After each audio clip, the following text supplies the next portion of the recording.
Fala galera vascaína, já deixa aí o seu like, se inscreve no canal para ficar sabendo de tudo o que acontece no Vascão. Galera, o Vasco segue aí a sua jornada em busca de um treinador para comandar o elenco vascaíno na temporada 2023. Eu acho que o Vasco precisa ter uma mistura aí de agilidade com cautela. Porque eu não falei a palavra pressa, porque a pressa eu costumo dizer que é inimigo da perfeição. Assim, então, eu acho que o Vasco precisa de escolher com cautela o próximo treinador sem afobamento. A gente teve aí a negativa do Juan Pablo Vojvoda. O treinador renovou o contrato com o Fortaleza, ele preferiu permanecer no seu atual clube, a gente respeita a decisão dele, não há nenhum problema. E aí o Vasco segue a vida buscando um novo treinador. Tivemos aí alguns nomes que foram cogitados no Vasco, inclusive o Odair Hellmann também foi cogitado, isso desde mês passado. Muito se fala sobre a possível vinda do Odair Hellmann, o que acabou não se confirmando também. Foi falado a possibilidade de Marcelo Galhardo. Esse nome me agradaria muito. Marcelo Galhardo é um treinador muito gabaritado, é um treinador que demonstrou toda a sua capacidade durante várias temporadas no River Plate. Ele tirou o River Plate de uma situação de segunda divisão, Série B na Argentina, e colocou o River aí em outro patamar de final de Libertadores, conquista de Liga Argentina, enfim. Foi um excelente trabalho, porém é um treinador que tem mercado na Europa, e isso a gente sabe que por mais que o Vasco economicamente esteja bem mais fortalecido ultimamente, a gente sabe que nós não temos condições de competir com o futebol europeu, pelo menos não nesse momento, na questão salarial para contratar um treinador. E a informação que chegou para a gente é que Marcelo Galhardo teria pedido aí cerca de 2 milhões de reais por mês para fechar com o Vasco. Não é um salário do outro mundo, não é. A gente tem treinadores aí que recebem salários parecidos, não chega a ser isso tudo. Jorge Jesus, por exemplo, no Flamengo recebia um pouco mais de 1,5 milhão. Marcelo Galhardo, na minha opinião, é mais treinador do que Jorge Jesus, na minha modesta opinião. Seria aí um investimento interessante, porém a situação não evoluiu. Outros treinadores foram oferecidos ao Vasco, por exemplo, Juan Carlos Carcedo, um treinador de 49 anos, apenas 3 anos de experiência como treinador. Na minha opinião, eu acho arriscado a gente trazer um treinador com tão pouco experiência. Eu não quero viver outra vez aquela questão que nós vivemos com a questão do estagiário. Ele passou aí por clubes importantes, por exemplo, o Saragossa, está na Série B da Espanha, mas é um clube tradicional na Espanha, né? Mas eu prefiro que o Vasco tenha calma, tenha paciência, cautela, muito critério e escolha um treinador gabaritado para comandar o clube na próxima temporada. Foi falado também de Maurício Barbieri. Esse treinador começou aí bem, mas já demonstrou as suas fragilidades. Ele foi contratado pelo Bragantino, pelo Red Bull Bragantino, assim que o clube se tornou empresa. Foi comprado aí pelo grupo Red Bull e levou para lá o Maurício Barbieri, justamente para fazer um trabalho profissional, moderno.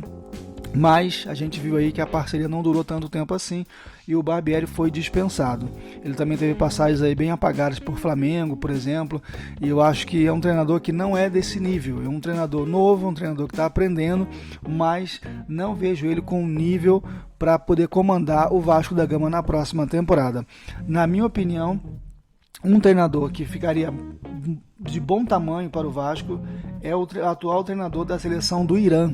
Eu estou falando do português Carlos Queiroz, treinador aí com muita experiência, ele que inclusive já treinou equipes como Real Madrid, por exemplo, seleções, ele já teve diversas participações em Copa do Mundo, eliminatória, Copa América pela Colômbia, treinou várias seleções no mundo árabe, seleções europeias, Portugal, por exemplo. É um treinador bastante experiente, um treinador que não está em um grande clube, está na seleção do Irã. Ele foi para lá, para o Irã, para a Copa do Mundo, por conta da demissão do antigo treinador iraniano.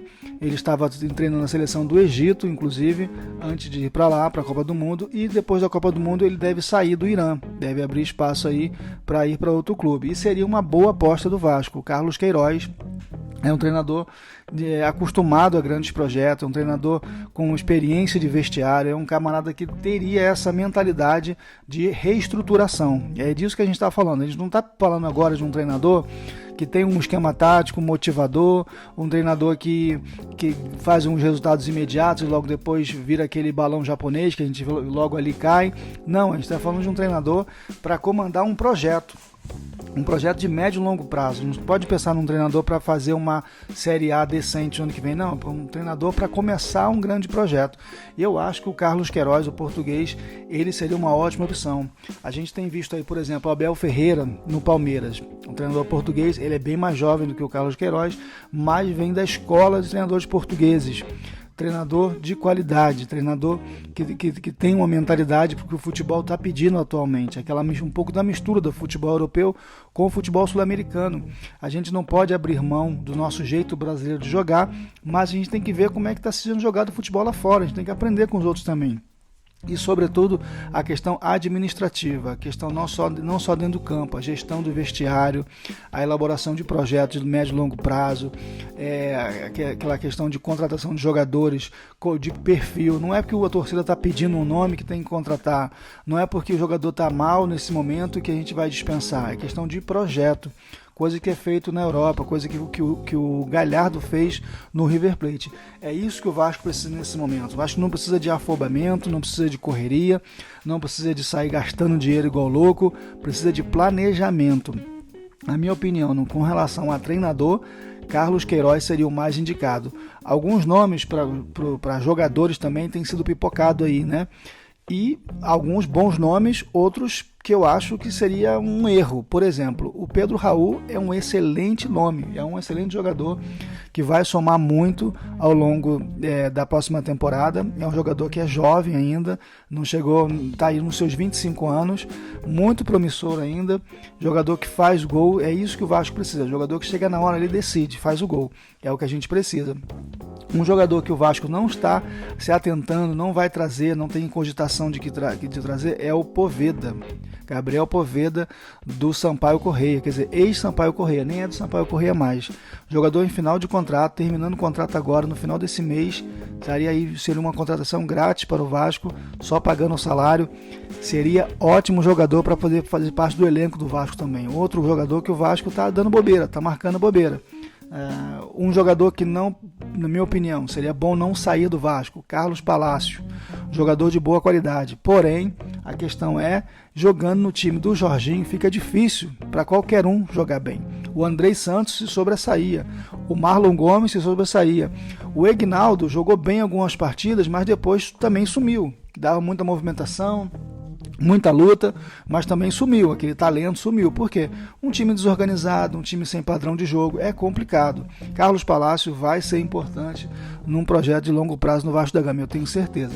O Vasco não deve liberar esse jogador. Agora, por exemplo, Assunção, Anderson Conceição, melhor dizendo, vai renovar contrato automaticamente, isso é um erro. Não deveria ter sido feito um contrato dessa forma. São coisas que acabam, ao longo prazo, prejudicando o clube. E essa questão da mentalidade administrativa, que a 777 páginas está trazendo, quem sabe é o que pode mudar no Vasco a médio e longo prazo, para que o clube não seja apenas um time, mas seja realmente uma instituição forte, um clube forte, pensando no seu treinador com um projeto de longo prazo, jogadores com um perfil pré-estabelecido e assim por diante. Eles vão caminhando, temporada após temporada, não vai ser de uma hora para outra que a gente vai virar o Barcelona ou o Real Madrid, mas eu tenho certeza que esse é o caminho para o Vasco crescer e ser gigante novamente. Deixa a sua opinião nos comentários, o que você acha sobre isso. Canal Notícias do Vasco Hoje, o seu canal sobre o Vascão no YouTube.